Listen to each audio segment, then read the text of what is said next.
Hi, third graders. It's Mrs. Steppa here. I am working on some math challenges for you guys that you can work on and show your thinking on Flipgrid while you guys are working at school from home. So the first third grade math challenge is to subtract across zeros, which is very tricky, especially if you're trying to regroup, because really there's nothing that you can easily shift when there's all those zeros. So one of our best strategies that we use for a problem like 5,000 minus 1,283 would be to add up from the part to the whole. So remember that when we subtract, we're starting with the whole.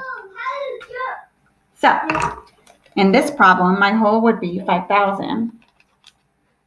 And then I am taking away a part. The part that I'm taking away is 1,283. When I take away that part, that's going to leave me with the other part, because subtraction is whole minus part would give me the other part. When I put those two parts back together, it should get me back up to the whole, and that's addition. This is another way that you can look at it, where 5,000 is the whole. The part that I know is 1,283. And so I'm going to add up in smart chunks from 1,283 up to 5,000. And those chunks that I add up will give me my missing part, or the difference or distance between these two numbers. So when I'm making these jumps, I don't just want to do any random jumps. I want to know where I'm going first. And that's going to help me make those really smart jumps. So when we are making these jumps, I feel like you can't see. I want to think, what is the next 10, the next 100, the next 1,000, and then the jump I would need to get to the whole for a problem like this. So since I'm starting with 1,283, I want to get to the next 10 first.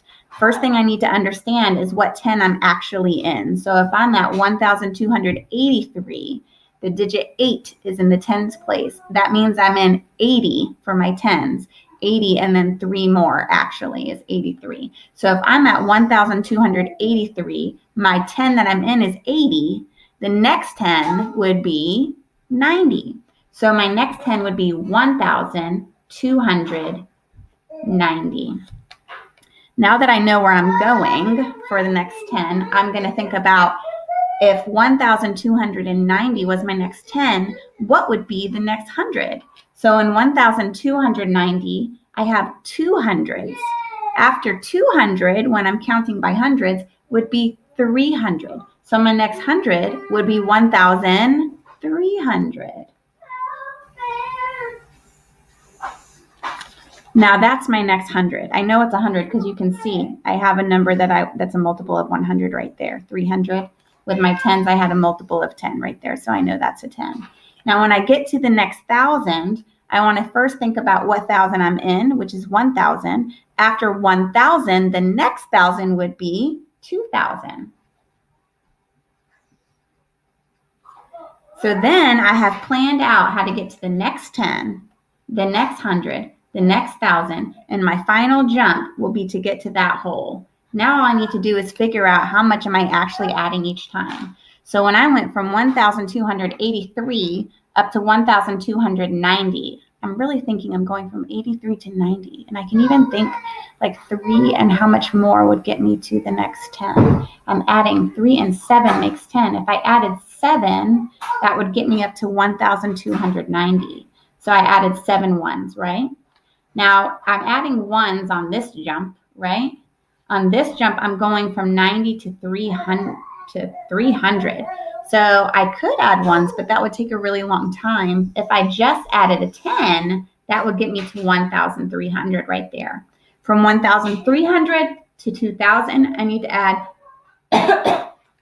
700. And from 2,000 to 5,000, I would need to add 3,000.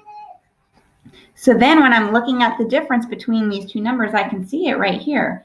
3,700, and then 10 and 7 is 17. So the difference is 3,717. Now a challenge one for you. All right, third graders, here's your challenge on the bottom. 6,000 minus 2,478. See if you can add up from the part to the whole. I can't wait to see your thinking.